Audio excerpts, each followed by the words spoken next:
Goeiedag, ek is Gerard van die kerk, saam met jou op reis deur die Bybel met die Bybel in 1 jaar span.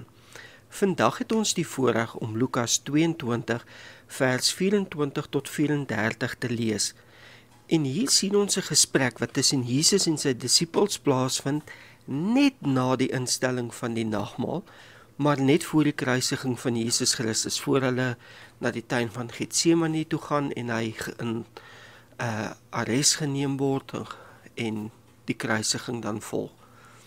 En op hierdie hoogtepunt, na die nagmaalse instel, stry die disippels oor die vraag van wie van hulle nou die grootste en die belangrikste is.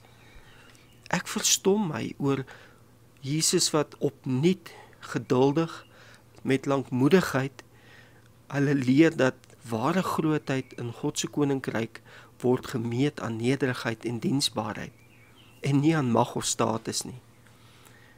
En dan sien ons ook in hierdie deel dat Jesus die disippels voorberei beproewing, maar hy beloof ook sy genade en ondersteuning.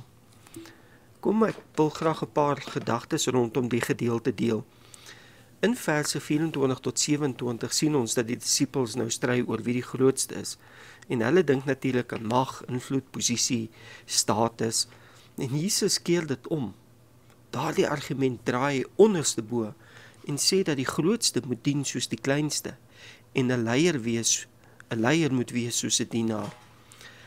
Hy stel homself as voorbeeld. Hy, die Here en Meester, het gekom om te dien en nie gedien te word nie. En sy lewe het vir ons gewys, ware leierskap is nederig en opofferend. En dit herinner aan wat hy ook in Matteus 20, vers 25 tot 28 geleer het, nog voor hierdie gebeure, waar hy vir die disippels gesê het, dat juist die wat wil groot wees, moet dien. In verse 28 tot 30 sien ons dan ook 'n belofte van 'n erfenis en 'n beloning wat Jesus vir die disippels hou. Hy sê vir hulle dat die wat met hom bly in sy beproewing sal deel hê in sy heerlikheid, en die wat deel in sy beproewing sal deel hê in sy heerlikheid. Hulle sal heers saam met hom in sy nuwe koninkryk, want hy bemaak sy koninkryk aan ons, soos wat God die Vader sy koninkryk aan Jesus bemaak het. In verse 31 tot 34 sien ons dat Jesus Petrus bewaarsku, maar ook bemoedig. Jesus waarsku dat Satan wil hê dat Petrus sy geloof moet verloor, en dat Petrus in daardie proses Jesus sal verloon. En tog bid hy vir Petrus, dat Petrus se geloof nie sal val nie, en dat wanneer hy weer tot inkeer sal kom, en ander sal versterk. En dit herinner my aan 2 Korintiërs 12 vers 9, wat sê, God se genade is genoeg in ons swakheid. Is juis in ons swakheid wat sy krag uitkom. En Jakobus 1 vers 2 tot 4, wat vir ons wys dat beproewings help ons om te volhard en bou volharding, en so versterk dit ook ons geloof. Kom ons oorweeg bidtend vandag die volgende saam. Hoe sien ek grootheid in my lewe en in my bediening? Is dit deur dien of deur status? Mense, ek ervaar net, nie een van ons het iets om op te staan nie. Ons het geen rede om ons te verhef nie.